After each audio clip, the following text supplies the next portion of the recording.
Salut à vous, chers abonnés de Congo Wetu. Merci de me suivre là où vous êtes.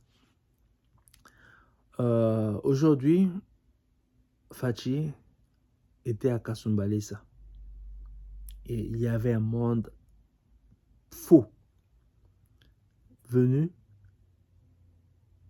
le rencontrer. Et cette population s'est mobilisée d'elle-même. Il n'y a pas eu d'appel à une mobilisation pour accueillir le président de la République. La population s'est mobilisée seule. Et le président a été agréablement surpris. Il a dit lui-même qu'il a été surpris. Il ne s'attendait pas qu'ils allaient être si nombreux à l'accueillir. Et on a vu sur son visage l'expression de sa joie. Alors, pendant qu'il a parlé avec la population à Kasumbalesa, il leur a dit qu'il était venu pour voir ce qui avait été fait. Parce qu'il y a des gens qui sont mal intentionnés, qui sont en train de dire que rien n'a été fait au pays. Alors, rien n'a été fait au pays. Notre budget a quadruplé. Mais pour eux, rien n'a été fait au pays. Les fonctionnaires sont payés. Leur salaire a été augmenté. Pour eux, rien n'a été fait au pays. L'enseignement élémentaire, primaire, est gratuit. Pour eux, rien n'a été fait. La gratuité des soins médicaux. Pour eux, rien n'a été fait. On construit des routes, des ponts, des écoles. Pour eux, rien n'a été fait. Alors, il a annoncé, il a fait un peu flasher un point de ce que sera son projet de société pour son second mandat. Il a parlé de la gratuité de l'enseignement post-primaire. Donc, nous aurons l'école primaire gratuite, mais pas seulement l'école primaire gratuite, nous aurons aussi l'école secondaire humanitaire gratuite. Donc, ça, c'est vraiment à féliciter. Et puis, il a aussi informé la population qu'il y a 40 000 militaires congolais qui sont en formation et les formations sont sur le point d'être achevées. Donc, ils seront déployés au pays dans les zones où ils doivent être pour protéger notre pays. Donc, il y a déjà certains militaires qui ont été formés, qui ont été déployés. Et là, il y a 40 000 qui vont s'ajouter.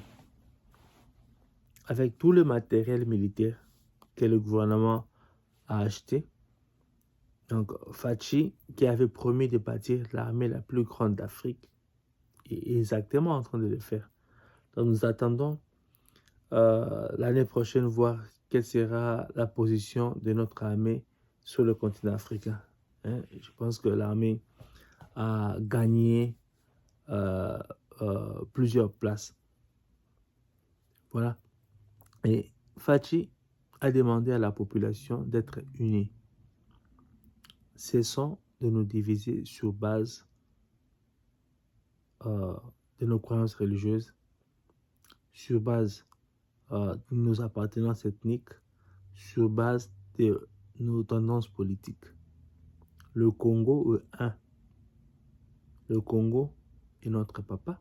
Le Congo est notre maman. Nous devons aimer le Congo. Nous n'allons pas déchirer le Congo parce que nous sommes des religions différentes. Nous sommes des partis politiques différents ou nous sommes des ethnies ou des tribus différentes, je veux dire. Ces divisions-là, en fait, aident nos ennemis à nous infiltrer et à nous faire du mal, à nous détruire. Donc, soyons un. Soyons un.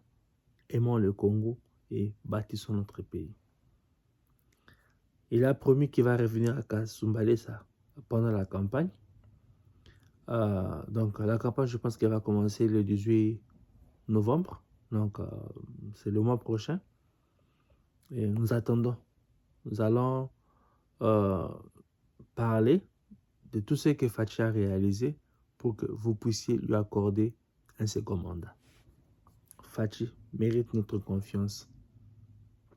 Nous n'avons pas un leader politique au Congo qui fait face ou qui aurait fait face à la communauté internationale dans leur plan de balkaniser le Congo comme Fachi.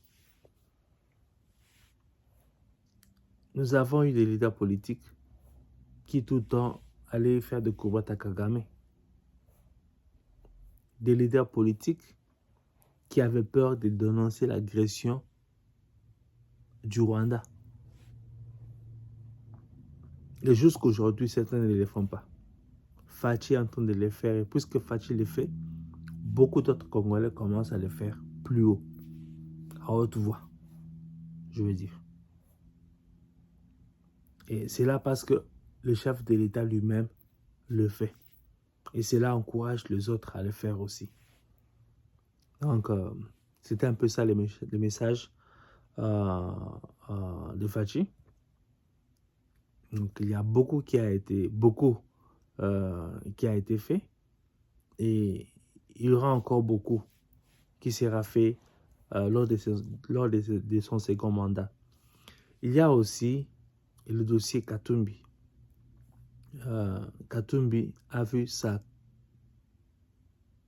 candidature pour la présidentielle de 2023 rejetée par la CENI en raison de dossiers ou documents non conformes. Et selon certaines informations, il s'agissait de photocopies. Ils sont allés à Kinshasa, dans sa délégation constituée de Kamitatu, Christian Mondo Sima et puis de Diakese. Ils sont allés à Kinshasa avec des photocopies. Et la CENI, stricte qu'elle est, elle a rejeté la candidature de M. Katumbi. Et ils ont promis de revenir avec le document conforme, donc exigé par la CENI.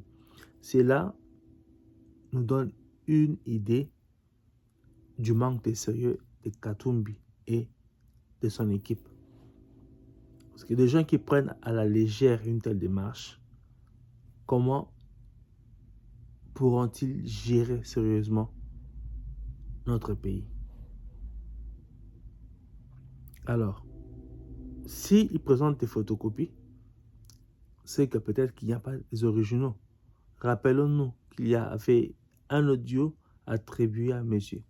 Katebeka Toto, le grand frère de Moïse Katumbi, qui parlait de leurs parents. Il a dit que Moïse et lui, leur père, est un juif gréco-italien, je pense bien.